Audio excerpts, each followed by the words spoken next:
Salam sejahtera dalam kasih Tuhan Yesus Kristus. Renungan kita pagi hari ini diambil dari Injil Matius pasal 24 ayat 29 sampai 51 dengan judul Menjadi Umat yang Berjaga-jaga. Langit dan bumi akan berlalu, tetapi perkataanku tidak akan berlalu. Matius 24 ayat 35. Matius 24 adalah nubuat Tuhan Yesus, terutama merupakan jawaban atas pertanyaan murid-muridnya tentang tanda-tanda kedatangannya ke dalam dunia dan akhir zaman. Semua nubuat di Matius pasal 24 adalah perkataan Yesus yang khusus kepada murid-muridnya. Tuhan Yesus berkata bahwa apa yang Dia katakan adalah benar dan pasti akan digenapi. Karena langit dan bumi akan berlalu, tetapi perkataanku tidak akan berlalu. Matius 24 ayat 35. Oleh karena itu, respon dan tanggapan orang percaya tentang akhir zaman menjelang kedatangan Yesus yang kedua kali harus benar.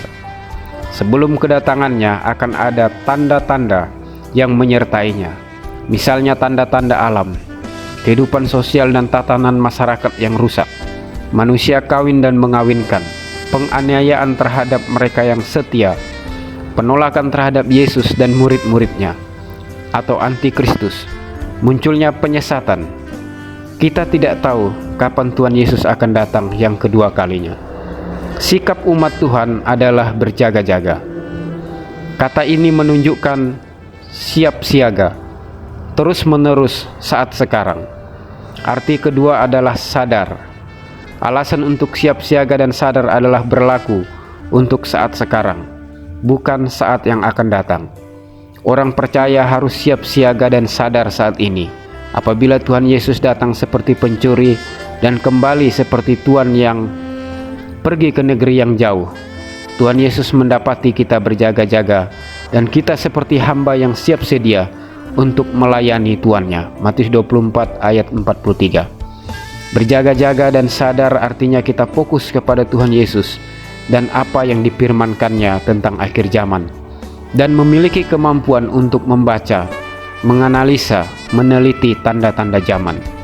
Dalam Lukas 21 ayat 34, Tuhan Yesus mengingatkan murid-muridnya untuk menjaga hati mereka, supaya hati mereka jangan syarat oleh pesta pora dan kemabukan, serta kepentingan-kepentingan duniawi, dan jangan sampai umat Tuhan ditimpa oleh hari Tuhan karena sikap hati yang selalu memikirkan perkara-perkara duniawi. Di akhir zaman ini, perkara-perkara duniawi begitu menarik bagi umat Tuhan, bahkan memesona umat sampai mereka digiring seperti orang mabuk yang tidak sadarkan diri, terlena oleh pengaruh dunia. Dunia ini akan selalu memengaruhi umat Tuhan untuk menjauhi Tuhan dan hadiratnya, sampai kita lupa ternyata kita sudah jauh berjalan mengikuti kehendak dunia.